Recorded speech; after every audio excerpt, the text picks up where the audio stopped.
Hey everybody, Greetings. Welcome to another episode of We Watched a Movie, actually a premiere episode this time.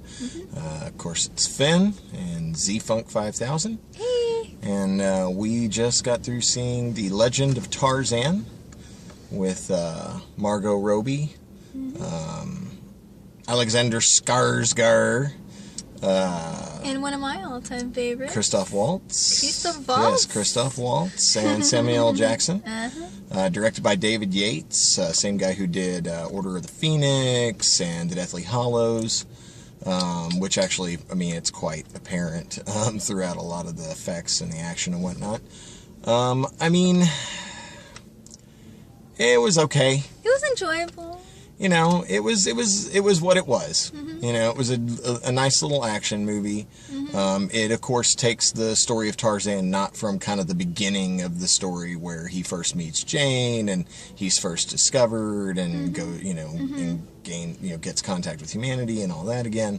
It actually picks the story up about a decade after all of that. When he's got his fame and everything, and he's back in England. And he's back like being this. the Lord of Greystoke. Yes. Manor and you know the like 5th Earl of Greystoke or something like that. I don't know. I mean, it was all right. Like I say, it had some good moments. You know, some definitely cool moments. And like I say, I kept having that feeling of Werner Herzog's Fitzcarraldo through it, and it really made me want to go, okay, somebody, and I'm putting this out there. So internet, get on this. Somebody needs to get Werner Herzog. I think there was a Herzog who was in the credits of some sort, like producing or something. Wow, it wouldn't surprise me. But Werner Herzog needs to get with Christoph Waltz, and he needs to remake or have somebody remake Fitzcarraldo with Christoph Waltz in the part that that I can never remember that actor's name, but the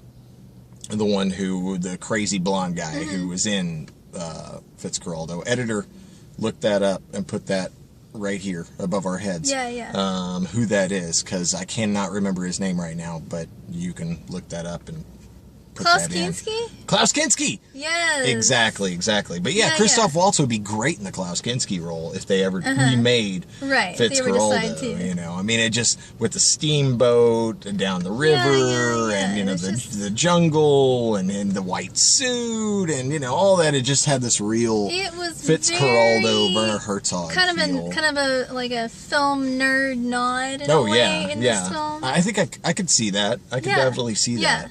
I think that's actually a really good assessment, probably. I mean, you know, Alexander Skarsgård, I can't help but say that guy's name that way.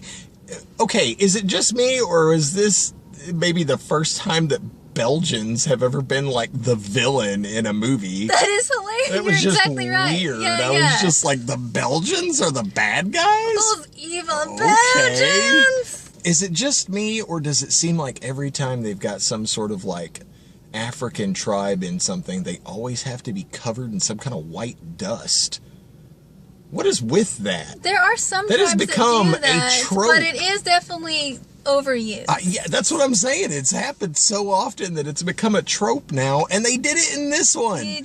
Like the bad guy tribe in it, because there's a bad guy tribe and a good guy tribe. There's, you know, the bad guy tribe is actually led, and I cannot remember this actor's name either. Again, put it above my head. But it's the actor who was in Gladiator, who played the African in Gladiator. You know, he's been in a ton of other stuff too. Really great actor, and he actually played the chief of the bad guy tribe. And he and Tarzan have a, you know, connection and whatnot. But yeah, that bad guy tribe, like, it was just total stereotypical trope of, like, you know, we're all covered in white dust for whatever reason. And we don't talk. Right, and we don't talk, and we look menacing, and brr, you know, and it was just kind of like, okay, here we go again, you know.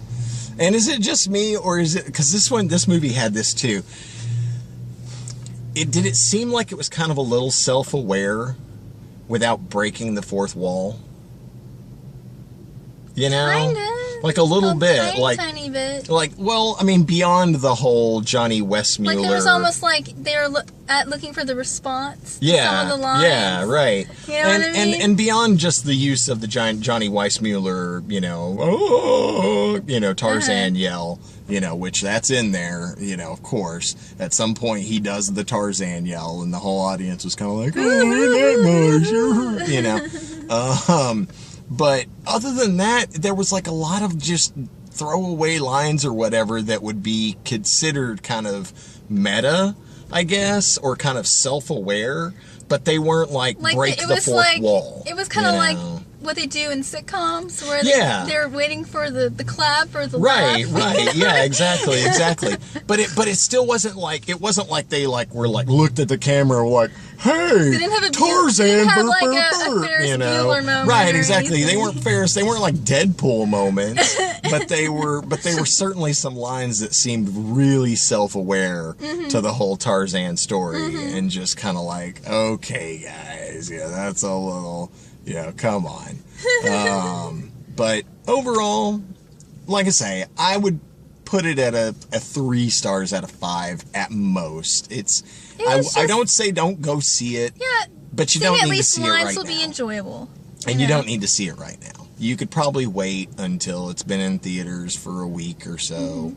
Go see it maybe at the Dollar Theater, or even, on Netflix or Redbox when it comes out on those DVD, whatever. Yep. I don't think it's one that you absolutely have got to go see right now. It's not Deadpool or anything, but overall, but it's still enjoyable. Still You want a night out just to have a fun little date or thing with friends. Yeah, a little bit more social and political commentary. Yes, I think than has ever been used in a lot of the old the other Tarzan movies, except for maybe Legend of Greystoke with Christopher Lambert. That may be the only other one that I can think of that's had as much social and political commentary as this one did.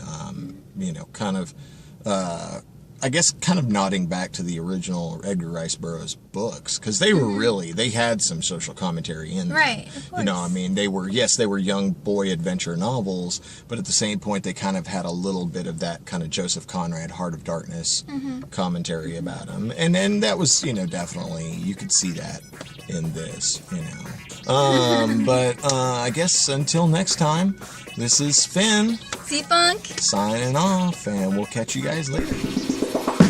Let us know what you think. Yeah, let us know what you think in the comments below. And don't forget to like and subscribe. And hey, check out Tripweather while you're at it. My t-shirt. Yes, it's my band Tripweather. Yeah, Tripweather. Yeah, check it out. Oh.